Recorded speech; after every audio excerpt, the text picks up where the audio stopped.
За өнөөдөр бол 10 дугаар сарын 20-ны өдөр.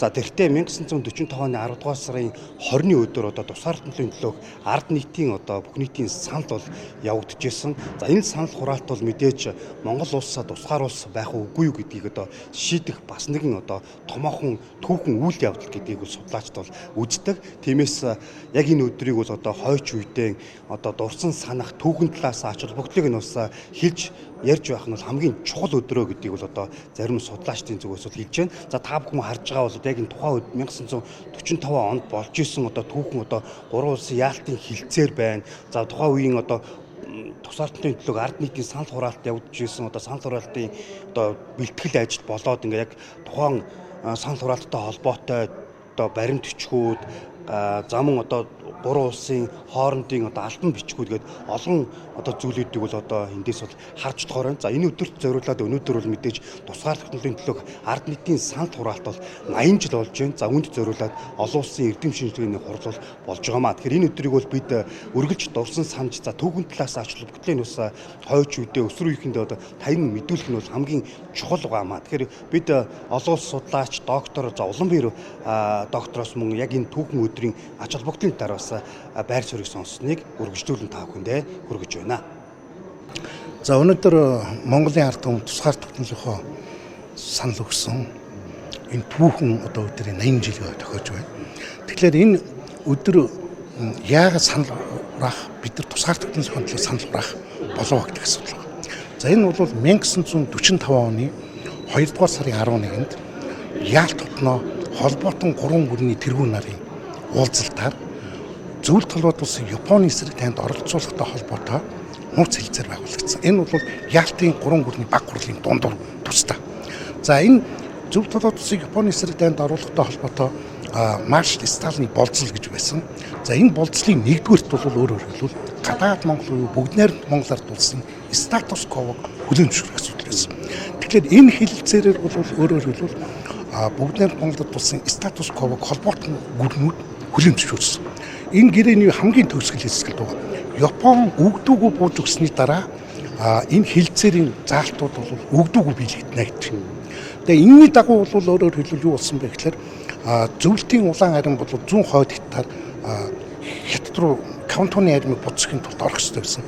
Ийм учраас бол дундад бол зөвлөлт толгойд улс хоёр хоорондоо Яалтын гэрээг үндэслэл болгон Москвад хилцээр явагдсан. Энэ 6 дугаар сар Москвагийн. Тэгээ энэ хилцээр бол маш хүнд явагдсан. Энүүн дээр Хятадын тал бол бүгд найрамд Монгол улсын статус квог нь хүлээн зөвшөөрөхгүй гэдэг ийм асуудал хатуу байр суурьтай байсан.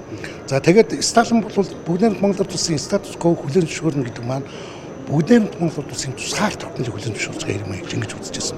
Хятадын тал бол маш олон одоо саналууд гаргаж ирсэн. Маш дээд хэмжээний автономт эрх олгоё. Гадаад харилцаагаа бүгд найрамд Монголс бүрэн шийдвэрлэж болно. Бүгд найрамд Монголд улсад зөвлөлтийн одоо цэргийн ангууд байрлаж болно гэсэн.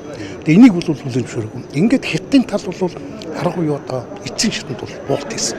Яг тэгэхээр Америкууд бол бас Хятадыг бол үндсэнд нь бас нэлээд шахаж ирсэн. Хэрвээ одоо зөвлөлтийн цэрэг зүүн хойд хятадаар бүгд найрамд Хятадын нутаг дэвсгэрт орж ирэх юм бол та нар гадаад Монголыг тусгаар тогтмол битгий хэл өвөр монголч алдах магадлал өндөр байна шүү. Тийм учраас олон улсын холбоотон гүрнүүдийн гэрээний дагуу одоогийн байгаа гадаа Монголын статус квог хүлээн зөвшөөрөх нь туйлын чухал юм а гэж. Тэгээ энүүн дээрээ бол одоо эцсийн эцэст бол тохиролцоонд түрээд ингээд бол энэ тохиролцоонд Москвад бол одоо хоёр тал бол 8 сарын 14-нд энэ холбоотон найрамдлын хилцээр байгуулагдсан. За энэ Москвагийн энэ хилцээрийн дагуу бол Монгол улс чөлөөлөх дайнд бол оролцсон. Энэ Монгол улс чөлөөлөх дайнд оролцсон бол бид нар бол энэ тусгаар технологи бат хэрэгт бол маш чухал үр. Нэгдүгürt бол Хятадын ард түмнийг Японы милитаризмс чөлөөлөх. Өвөр Монголын ард түмнийг бол бас Хятадын дарлаас чөлөөлөх гэдэг ийм одоо өргөн утга агуулгатай байсан чөлөөлөх тань Монгол улсаар.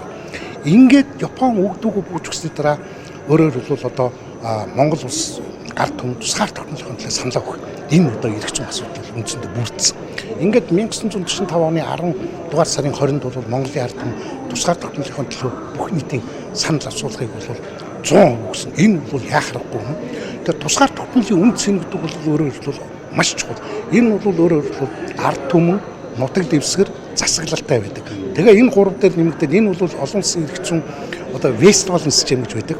Энэ дээр бол одоо Монтевидегийн конвенц гэж 1934 оны конвенцийг нэмэхээр энэ гурав дээр энэ улс нь олон улсын хэмжээнд хүлээн зөвшөөрөгдсөн байх ёстой гэж. Ингээд энэний дагуу бол өөрөөр хэлбэл 1946 оны 1 сарын 5-нд энэ одоо Монголын ард түмний санал асуулгыг үндэслэж дундад улс бол Монгол улсын тусгаар тохиолдлыг хүлээн зөвшөөрсөн.